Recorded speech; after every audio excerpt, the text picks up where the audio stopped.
Hello. ਹਾਂਜੀ, ਸਤਿ ਸ਼੍ਰੀ ਅਕਾਲ ਬੱਚੇ। ਅੱਛਾ, ਹੁਣ ਤੁਸੀਂ ਸਾਰੇ ਬੱਚੇ ਮੈਨੂੰ ਪਤਾ ਕੰਮ ਕਰ ਰਹੇ ਹੋ, ਠੀਕ ਹੈ। ਥੋੜ੍ਹਾ ਜਿਹਾ ਹੁਣ ਇਹਨਾਂ ਨੂੰ ਧਿਆਨ ਨਾਲ ਵੀ ਕਰੋ।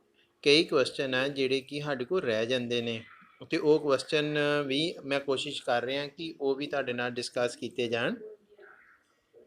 ਜਿਵੇਂ ਕਿ ਇੱਕ ਕੁਐਸਚਨ ਇਹ ਹੈਗਾ ਹੀ ਕਿ what is the structure of dithionic acid H2S2O6।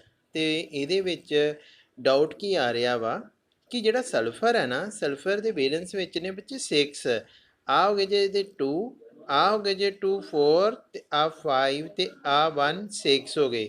Clear ਹੋ ਗਏ ਨੇ। ਇੱਕ ਸਲਫਰ ਦੇ 6, ਦੂਸਰੀ ਸਲਫਰ ਦੇ ਵਿੱਚ ਵੀ ਦੇਖਿਓ ਆ 2 ਹੋ ਗਏ, 4 ਹੋ ਗਏ, 5 ਹੋ ਗਏ ਤੇ 1 ਇੱਧਰ ਹੈ, 6 ਇਲੈਕਟ੍ਰॉन ਨੇ। ਸਲਫਰ ਇੱਕ ਇਲੈਕਟ੍ਰॉन ਸ਼ੇਅਰ ਕਰੇਗਾ। ਜਿੱਥੇ ਦੋ ਇਲੈਕਟ੍ਰॉन ਆ ਰਹੇ ਨੇ, ਆਕਸੀਜਨ ਨਾਲ ਸ਼ੇਅਰ ਕਰਕੇ ਉੱਥੇ ਡਬਲ ਬੌਂਡ ਬਣਦਾ ਜਾਏਗਾ।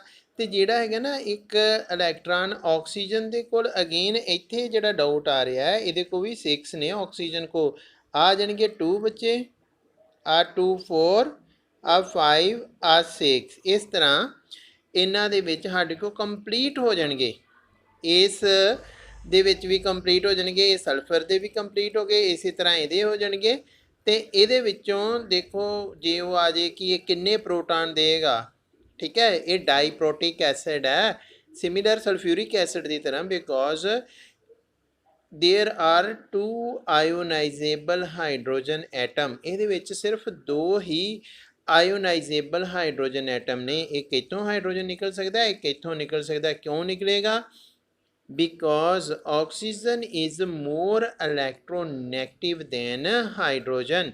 ਉਹ ਇਲੈਕਟ੍ਰੋਨੈਗੇਟਿਵ ਆ ਆਕਸੀਜਨ, ਉਹ ਸ਼ੇਅਰਡ ਪੇਅਰ ਇਲੈਕਟ੍ਰੋਨ ਆਪਣੇ ਵੱਲ ਅਟਰੈਕਟ ਕਰੇਗੀ ਤੇ ਇੱਥੋਂ ਹਾਈਡਰੋਜਨ ਆਇਨ 2 ਰਿਮੂਵ ਕਰੇਗੀ। ਮੇਰੇ ਹਿਸਾਬ ਨਾਲ ਹੁਣ ਇਹ ਸਟਰਕਚਰ ਤੁਹਾਨੂੰ ਬੜਾ ਵਧੀਆ ਕਲੀਅਰ ਹੋ ਜਾਏਗਾ ਕਿ H2S2O6 ਦਾ ਸਟਰਕਚਰ ਸਾਨੂੰ ਡਾਊਟ ਕਿਉਂ ਕਰ ਰਿਹਾ ਹੈ। ਠੀਕ ਹੈ ਜੀ। ਫਿਰ ਇਸੇ ਤਰ੍ਹਾਂ ਹੀ ਕੁਝ ਕੁਐਸਚਨ ਇਸ ਤਰ੍ਹਾਂ ਦੇ ਵੀ ਹੋ ਸਕਦੇ ਨੇ, ਜਿਵੇਂ ਕਿ ਇਨ 3D series name the element with highest melting point.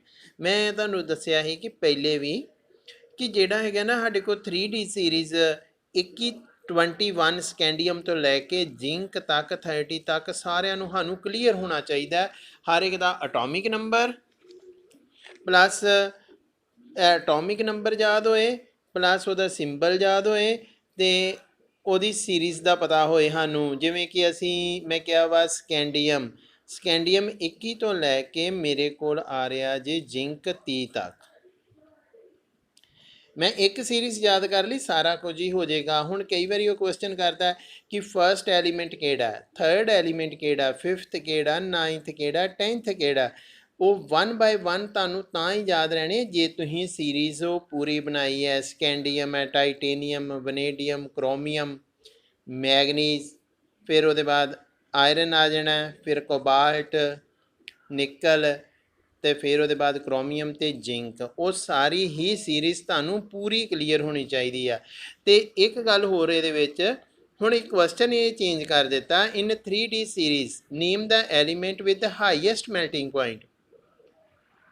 ਦੇਖੋ ਹਾਈਐਸਟ ਮੈਲਟਿੰਗ ਪੁਆਇੰਟ ਕਿਹਦਾ ਹੋਏਗਾ? ਤੇ ਬੱਚੇ ਜਦੋਂ ਤੁਸੀਂ ਕ੍ਰੋਮੀਅਮ ਦੀ ਇਲੈਕਟ੍ਰੋਨਿਕ ਕਨਫੀਗਰੇਸ਼ਨ ਲਿਖਦੇ ਹੋ, ਕ੍ਰੋਮੀਅਮ ਤੇ ਕਾਪਰ ਹੀ ਐਕਸੈਪਸ਼ਨ ਆ। ਹੁਣ ਬੱਚੇ ਕਹਿਣਗੇ ਕਿ ਕਾਪਰ ਦਾ ਕਿਉਂ ਨਹੀਂ ਆ? ਦੇਖੋ ਕ੍ਰੋਮੀਅਮ ਦੇ ਕੇਸ ਵਿੱਚ ਤੁਹਾਡੇ ਕੋਲ ਇਲੈਕਟ੍ਰੋਨਿਕ ਕਨਫੀਗਰੇਸ਼ਨ ਆ ਰਹੀ ਸੀ ਬੱਚੇ 3D5 ਤੇ 4s1। ਇਹਦਾ ਮੀਨਿੰਗ ਕਲੀਅਰ? ਕੀ ਮੀਨਿੰਗ ਹੈ 3D5 ਤੇ 4s1 ਦਾ? ਕਿ D ਦੇ 5 ਇਲੈਕਟ੍ਰੋਨ ਹੀ ਅਨਪੇਅਰ ਆ, ਪਲੱਸ S ਆਰਬਿਟਲ ਦਾ ਵੀ 1 ਇਲੈਕਟ੍ਰੋਨ ਆ ਤੇ ਉਹ ਵੀ ਅਨਪੇਅਰ ਆ। ਟੋਟਲ 6 ਅਨਪੇਅਰ ਹੈ and it form 6 metallic bond ਬਣਾਏਗਾ। ਤੇ ਜਿੰਨੇ ਜ਼ਿਆਦਾ ਕਿਸੇ ਦੇ ਮੈਟੈਲਿਕ ਬੌਂਡ ਹੋਣਗੇ, ਜਿੰਨੇ ਜ਼ਿਆਦਾ ਬੌਂਡ ਹੋਣਗੇ, ਉਨੀ ਉਹਦੀ ਸਟਰੈਂਥ ਜ਼ਿਆਦਾ ਹੋਏਗੀ। ਇਹੀ ਕਾਰਨ ਹੈ ਕਿ ਕ੍ਰੋਮੀਅਮ ਦਾ 3D ਸੀਰੀਜ਼ ਦੇ ਵਿੱਚ ਸਭ ਤੋਂ ਜ਼ਿਆਦਾ ਹਾਈਐਸਟ ਮੈਲਟਿੰਗ ਪੁਆਇੰਟ ਕਲੀਅਰ ਹੋ ਜਾਏਗਾ। ਨੈਕਸਟ ਆ ਅਸੀਂ ਇੱਕ ਨਾ ਵਿੱਚ ਕੀਤਾ ਹੈ ਕੰਟੈਕਟ ਪ੍ਰੋਸੈਸ। ਕੰਟੈਕਟ ਪ੍ਰੋਸੈਸ ਸਾਰਿਆਂ ਨੂੰ ਯਾਦ ਹੀ ਹੋਏਗਾ, ਸਲਫਿਊਰਿਕ ਐਸਿਡ ਬਾਰੇ ਹੀ ਉਹਨੂੰ ਆਪਾਂ ਪੂਰੇ ਡਿਟੇਲ 'ਚ ਕੀਤਾ ਸੀ, ਤੇ ਉਹਦੇ ਵਿੱਚ ਅਸੀਂ ਇੱਕ ਕੈਟਾਲਿਸਟ ਯੂਜ਼ ਕੀਤਾ ਸੀ V2O5 ਵਨੇਡੀਅਮ ਪੈਂਟਾਆਕਸਾਈਡ। ਤੇ ਉਹਨੇ ਹੁਣ ਕੁਐਸਚਨ ਇਹ ਕਰ ਲਿਆ ਕਿ why does V2O5 act as a catalyst, ਅਸੀਂ V2O5 ਨੂੰ ਹੀ ਕੈਟਾਲਿਸਟ ਕਿਉਂ ਯੂਜ਼ ਕਰਦੇ ਹਾਂ। ਤੇ ਆਨਸਰ ਮੈਂ ਨਾਲ ਲਿਖੇ ਨੇ, V2O5 act as a catalyst because it has large surface area। First point ਜਿਹੜਾ ਕੈਟਾਲਿਸਟ ਆ ਉਹਦੇ ਵਿੱਚ ਇਹ ਕੁਆਲਿਟੀ ਹੋਣੀ ਚਾਹੀਦੀ ਕਿ ਉਹਦਾ ਜਿਹੜਾ ਉਹਨੇ ਸਰਫੇਸ ਏਰੀਆ ਉਹ ਕੀ ਕਰ ਦੇਣਾ ਵਾ, ਲਾਰਜ ਕਰ ਦੇਣਾ। ਤੁਹਾਨੂੰ ਪਤਾ ਜਿੰਨਾ ਜ਼ਿਆਦਾ ਸਰਫੇਸ ਏਰੀਆ ਲਾਰਜ ਹੋਏਗਾ ਉਨੀ ਵੱਧ ਰਿਐਕਟੀਵਿਟੀ ਹੋਏਗੀ। Second, it can form unstable intermediate. Unstable intermediate ਜਿਨ੍ਹਾਂ ਨੇ ਰਿਐਕਸ਼ਨ ਨੂੰ ਅੱਗੇ ਲੈ ਕੇ ਜਾਣਾ ਉਹ ਵੀ ਅਨਸਟੇਬਲ ਬਣ ਰਹੇ ਨੇ। ਇਹੀ ਕਾਰਨ ਆ ਕਿ ਇਹ ਆਸਾਨੀ ਦੇ ਨਾਲ ਪ੍ਰੋਡਕਟ ਦੇ ਵਿੱਚ ਚੇਂਜ ਹੋ ਜਾਣਗੇ, ਰਿਐਕਸ਼ਨ ਨੂੰ ਬਹੁਤ ਜ਼ਿਆਦਾ ਫਾਸਟ ਕਰ ਦੇਗਾ। ਇਹੀ ਕਾਰਨ ਹੈ ਕਿ V2O5 act as a catalyst. ਇਹੋ ਜਿਹੇ ਕੁਐਸਚਨ ਤੁਸੀਂ ਪਤਾ ਨਹੀਂ ਹੁਣ ਕੀਤੇ ਨੇ ਕਿ ਨਹੀਂ, ਪਰ ਅਸੀਂ ਇਹ ਸਾਰੇ ਕਰਨੇ ਆ ਕਿਉਂਕਿ ਬੋਰਡ ਨੇ ਕਿਸੇ ਵੀ ਤਰ੍ਹਾਂ ਕੁਐਸਚਨ ਸਿੰਪਲ ਵੀ ਹੋ ਸਕਦਾ ਤੇ ਮੋਲਡ ਕੀਤਾ ਵੀ ਪਾਇਆ ਜਾ ਸਕਦਾ। ਨੈਕਸਟ ਹੈ ਵਟ ਆਰ ਕੋਇਨੇਜ ਮੈਟਲ। ਕੋਇਨੇਜ ਜਿਨ੍ਹਾਂ ਦੇ ਸਿੱਕੇ ਬਣਦੇ ਆ ਬੱਚੇ, ਹੁਣ ਤੁਹਾਨੂੰ ਪਤਾ ਹੀ ਹੈ ਸਿੱਕੇ ਕਿੰਨਾ ਦੇ ਬਣਦੇ ਨੇ। The metals which are used for making coins, coin ਬਣਾਉਣ ਦੇ ਕੰਮ ਆਉਂਦੇ ਨੇ। Are called coinage metal. They are resistant to corrosion, ਇਹਨਾਂ ਨੂੰ ਕਦੀ ਵੀ ਜੰਗਾਲ ਨਹੀਂ ਲੱਗਦਾ, ਠੀਕ ਹੈ, ਇਹਨਾਂ ਨੂੰ ਜੰਗਾਲ ਨਹੀਂ ਲੱਗਦਾ। ਜਿਵੇਂ ਕਿ ਕਾਪਰ ਹੈ, ਸਿਲਵਰ ਹੈ ਤੇ ਗੋਲਡ, ਇਹਦੇ ਸਿੱਕੇ ਬਣਾਏ ਜਾਂਦੇ ਜੇ। And these are called as coinage metals. Next ਹੈ, ਹੁਣ ਇਹ ਕੁਐਸਚਨ ਤੁਸੀਂ ਕੀਤਾ ਤੇ ਬੜੀ ਵਾਰੀ ਹੈ, ਬਟ ਹੁਣ ਦੇਖਦੇ ਹਾਂ ਭਲਾ ਇਹਦੀ ਸਮਝ ਲੱਗ ਰਹੀ ਹੈ ਕਿ ਨਹੀਂ।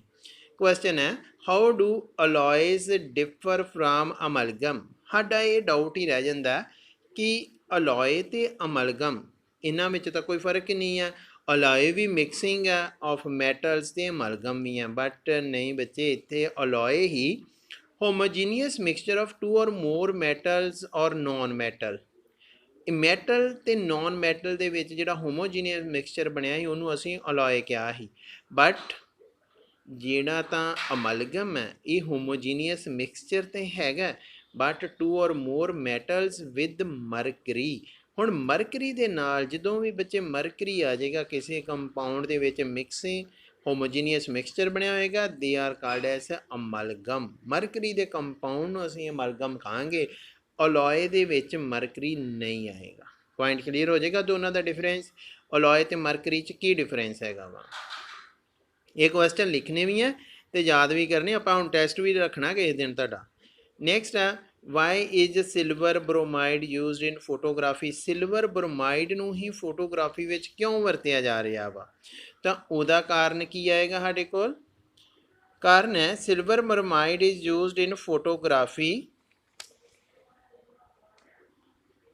because among all the silver halide it is most sensitive towards light and undergo photo reduction to metallic silver।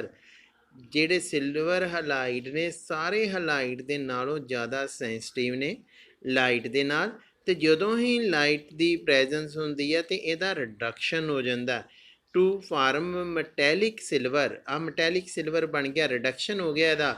So it is used in photography. ਇਹੀ ਕਾਰਨ ਹੈ ਕਿ ਸਿਲਵਰ ਬਰੋਮਾਈਡ ਨੂੰ ਅਸੀਂ ਫੋਟੋਗ੍ਰਾਫੀ ਵਿੱਚ ਯੂਜ਼ ਕਰਦੇ ਹਾਂ। ਮੈਨੂੰ ਲੱਗਦਾ ਕਿ ਇਹ ਸਾਰੇ ਕੁਐਸਚਨ ਤੁਹਾਨੂੰ ਬੜੇ ਵਧੀਆ ਕਲੀਅਰ ਹੋ ਰਹੇ ਨੇ ਬੱਚੇ, ਪਰ ਇਹਨਾਂ ਨੂੰ ਯਾਦ ਕਰੋ, ਠੀਕ ਹੈ, ਇਹਨਾਂ ਨੂੰ ਲਿਖੋ, ਇਹਨਾਂ ਨੂੰ ਯਾਦ ਕਰੋ, ਬਿਕੋਜ਼ ਟਾਈਮ ਤਾਂ ਲੰਘੀ ਜਾ ਰਿਹਾ, ਠੀਕ ਹੈ।